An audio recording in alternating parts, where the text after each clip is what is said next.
Som Kaja Pavlíková z občianskeho združenia Slatinka a dnes vám ukážem, čomu sa v našej organizácii venujeme. Nachádzame sa v dedine Slatinka, ktorá bola viac ako 70 rokov ohrozovaná výstavbou nepotrebnej priehrady. Dnes tu prostredníctvom drobných aktivít oživujeme miestnu komunitu, pracujeme s dobrovoľníkmi, venujeme sa ekovýchove alebo organizujeme stretnutia rodákov.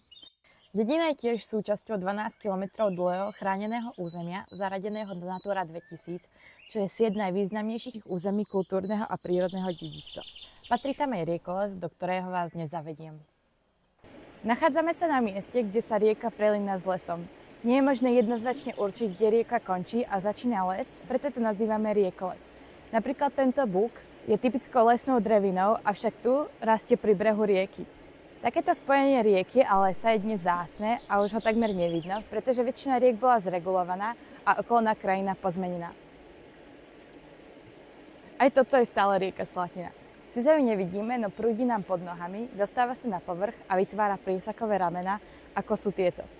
Takýto typ ekosystému je kľúčový, pretože zachytáva vodu v krajine, čo je mimoriadne dôležité práve v období klimatickej krízy a sucha.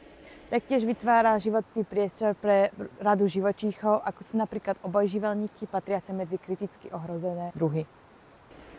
Každý typ zachovanej rieky, ako je táto, treba ochraňovať a tam, kde je to možné, aj revitalizovať.